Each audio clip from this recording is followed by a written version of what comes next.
नमस्कारम सद्गुरु। कल प्रधानमंत्री ने घोषणा की कि जहां चंद्रयान-3 उतरा है उस जगह का नाम शिव शक्ति रखा जाएगा। लेकिन चंद्रमा, अंतरिक्ष और पृथ्वी पूरी मानवता के हैं। तो क्या ये ठीक है कि चंद्रमा पर किसी स्थान का नाम किसी विशेष संस्कृति के देवी या देवता के नाम पर रखा जाए? Thank you. सीधे सीधे भारतीय राजनीति में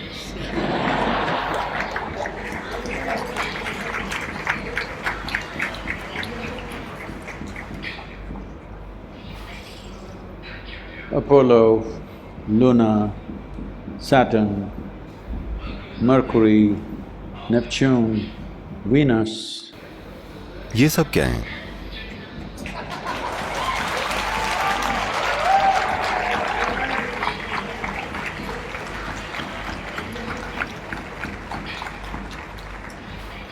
ये सभी यूनानी देवी देवता हैं।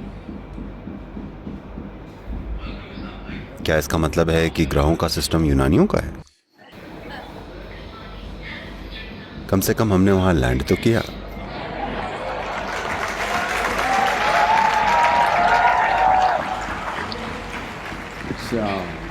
तो मैं बड़ा प्रभावित हूं कि आजकल राजनीतिक नेतृत्व में इस तरह का ज्ञान संभव है।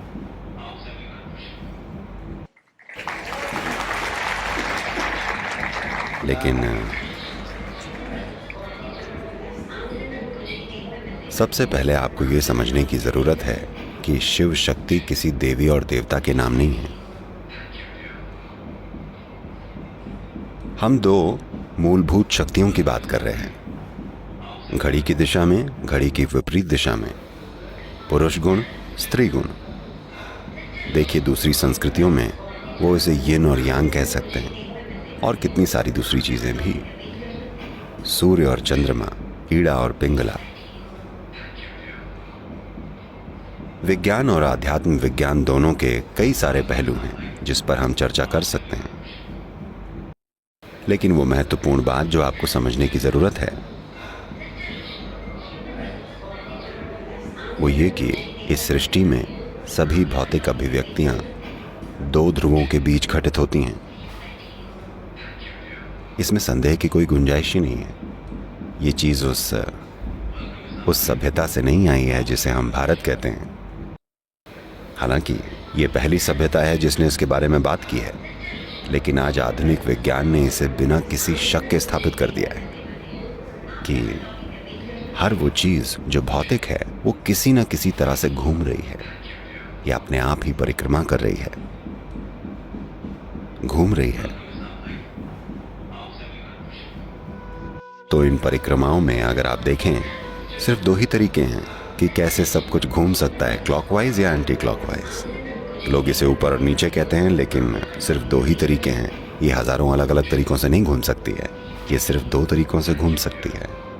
इन दोनों को हम शिव शक्ति कहते हैं। और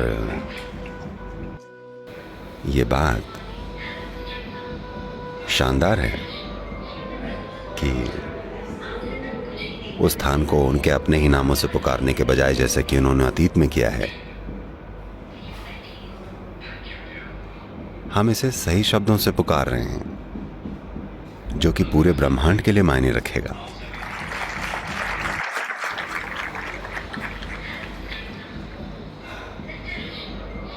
Understanding this and experiencing this within ourselves is the fundamental aspect of yoga.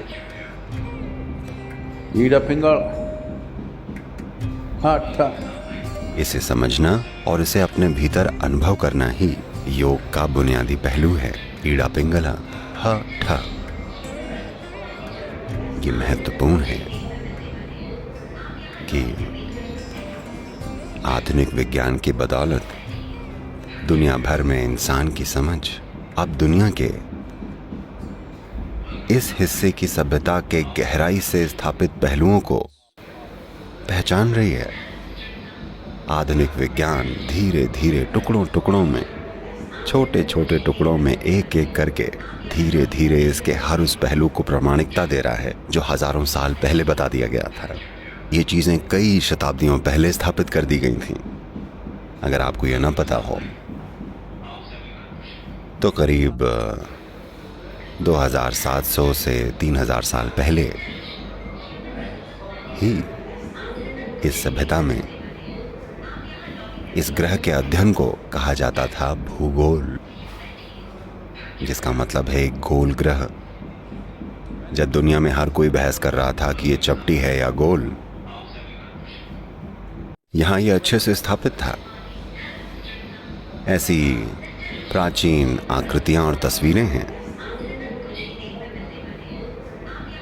जहां ये दिखाया गया है कि पृथ्वी ग्रह एक गोल गेंद यानी ग्लोब कछुए की पीठ पर रखा है और सूरज के चारों ओर घूम रहा है, जहां बाकी की दुनिया के शास्त्र, दुनिया के धर्म, दुनिया की संस्कृतियां और दुनिया की अज्ञानता ये कहती जा रही थी कि पृथ्वी ब्रह्मांड का केंद्र है।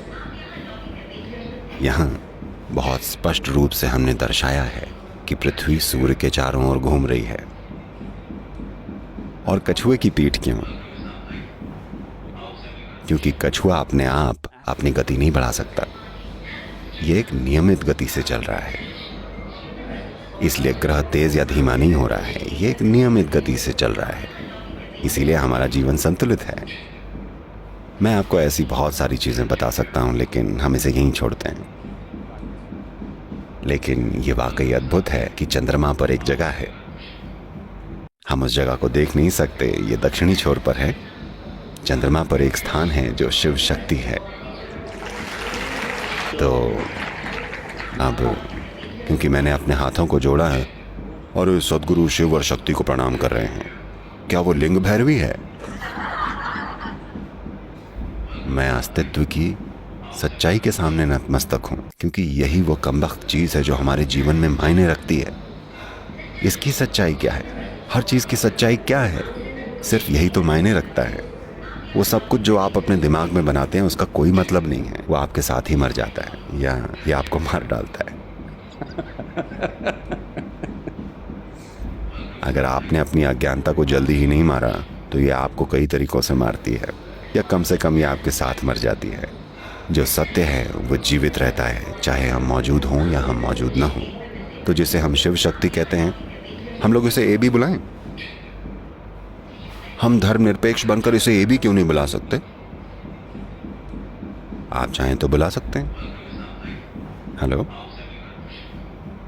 अगर आप चाहें तो आप इसे ए भी कह सकते हैं, अगर यही आपकी पसंद है। लेकिन मानव जीवन केवल तथ्यात्मक सत्य पर नहीं चल सकता है। मानव जीवन को कलात्मक समझ की जरूरत है। हेलो, केवल तथ्यात्मक सच्चाई पर आप होते कौन हैं? आप किस लायक हैं? मैं पूछ रहा हूं। ये कलात्मक समझ है कि आप कैसे बैठते हैं, कैसा महसूस करते हैं, कैसे बोलते हैं, आप क्या करते हैं। ये आपकी कलात्मक समझ है जो मायने रखती है। आपकी सच्चाई क्या है? आप बस एक अदना सा जीवन है जो उगता है और नष्ट हो जाता है। यही इकलौती जीवन की सच्चाई है। आप जो कई सारी चीजें हैं उसकी कलात्मकता यही छोटी छोटी चीजें हैं जो मायने रखती हैं। तो आप इसे ए भी कह सकते हैं। तब कोई पूछेगा इंग्लिश भाषा में क्यों? हम इसे आ क्यों नहीं बुला सकते? मैं कह रहा हूं ये एक मूर्खतापूर्ण तर्क है, लेकिन राजनीतिक रूप से इसमें दम है। तो मुझे आश्चर्य है कि ये चीज कहां से निकल कर आ गई। तो शिव शक्ति, जितनी गहरी आपकी शिव शक्ति को लेकर समझ होगी, उतना ही गहरा शिव शक्ति के साथ आपका सामंजस्य भी होगा।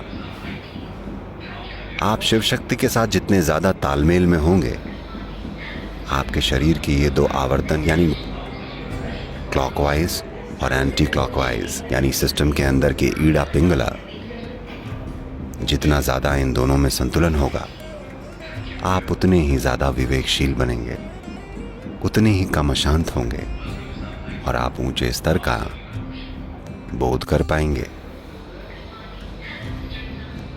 हम यहाँ बोध के बारे में क्यों बात कर रहे हैं? चंद्रमा और बोध बहुत जुड़े हुए हैं।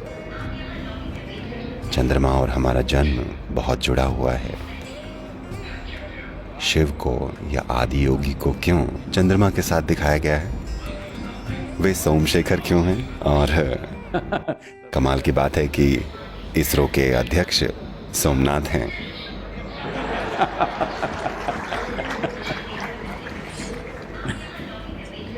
मैं उनसे बात कर रहा था और मैंने कहा, आपके माता पिता ने आपका नाम इतना सटीक कैसे रख दिया?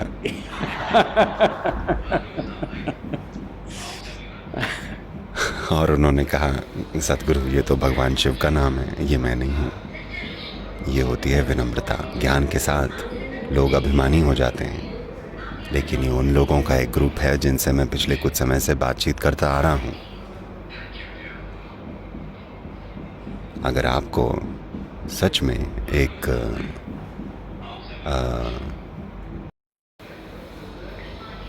वातावरण देखना है, मैं इसे आध्यात्मिक प्रक्रिया नहीं कहूँगा, लेकिन आध्यात्मिक रूप से विकसित होने के लिए जिस वातावरण की आवश्यकता होती है, अगर आपको उसे देखना है, हो सकता है कि लोगों को लगे कि मैं इसरो की हालिया सफलता के चलते इसे बहुत ज़्यादा खींच रहा हूँ, लेकिन मेरा यकीन मानिए, आप वहाँ जाइए और देखिए, आप देखेंगे वहाँ का माहौल हमारे जैसा है। कोई हैं जिसे मैं करीब से जानता हूँ, वो वहाँ गए और मुझे बताया, सतगुरु ये सभी वैज्ञानिक और वहाँ काम करने वाले सारे लोग वो ईशा के साधकों की तरह काम कर रहे हैं, ईशा वॉलंटियर्स की तरह। मैंने कहा, हाँ मैंने भी ऐसा महसूस किया। उन्होंने वातावरण बनाया है, उन्हें बस थोड़ी सी आँख की ज़रूरत है और वहाँ पहुँच जाएंगे। क्योंकि अगर कुछ भी होना है तो आपको माहौल चाहिए होता है, आपको वातावरण की ज़रूरत होती है। इस ग्रह पर चीज़ें हो रही हैं क्योंकि यहाँ वातावरण है। चंद्रमा पर ज़्यादा कुछ नहीं हो रहा है क्योंकि वहाँ कोई वातावरण नहीं है। आप इसे समझिएगा, यहाँ एक अच्छा वातावरण है जिसने आपको थाम के रखा है, जैसे आपको अपनी माँ के गर्भ में रखा गया था। आज भी धरती माँ ने आपको अपने गर्भ में धारण किया हुआ है। ये दबाव, ये ऑक्सीजन का लेवल, विभिन्न गैसों का लेवल, ये सब आपको इस जगह पर रहने के लिए बहुत ज़रूरी है। अगर दबाव बढ़ जाए आप कुचल जाएंगे, अगर ये कम हो जाए आप सांस नहीं ले सकते, आप बिखर जाएंगे। ये एक तथ्य है। अभी आप जो यहाँ बैठे हैं तो आपको थाम के रखा गया है, और कितनी शिकायतें हैं, हेलो, कितनी सारी शिकायतें हैं, विश्वास नहीं होता। अब शिव शक्ति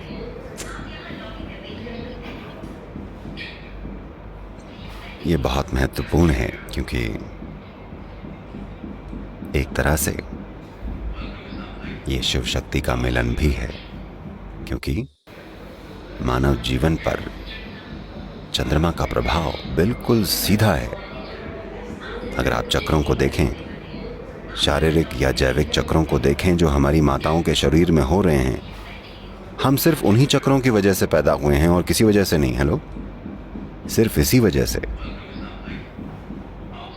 और ये 27.3 या 4 दिन जिनमें चंद्रमा अपना एक चक्र पूरा करता है, और ये मानव शरीर विज्ञान एक ही गति से चलते हैं।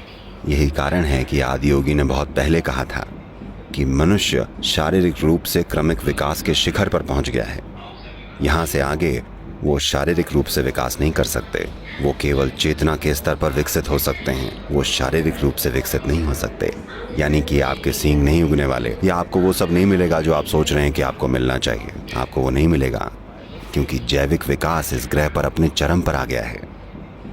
लेकिन अगर आप दूसरे ग्रह पर जाकर रहें तो हमें नहीं पता है शरीर का क्या होगा। ये बढ़ सकता है, ये कम हो सकता है, कुछ भी हो सकता है, या ये वहाँ जीवित रहने के लायक ही ना हो, हम नहीं जानते। लेकिन ये शरीर इस ग्रह पर पैदा हुआ था और यहीं की सामग्री से पैदा हुआ था। जब हम सामग्री कहते हैं तो ये सिर्फ पृथ्वी नहीं है, भाप, पानी, गैसें, सब कुछ इसमें शामिल है। इसको बनाने में ये सब कुछ शामिल है। तो इस ग्रह पर ये शिखर पर पहुंच गया है। तो कई मायनों में चंद्रमा यही दर्शाता है यही कारण है कि वो सोमशेखर हैं या सोमनाथ हैं। और बोध के मामले में और विकास के शिखर पर पहुंचने के मामले में ये एक महत्वपूर्ण पहचान है। और उस स्थान पर या स्पॉट पर जहां ये लूनर या चंद्रयान 3 उतरा है, वो शिव शक्ति है। मुझे लगता है कि ये बहुत ही गहरी समझ की बात है।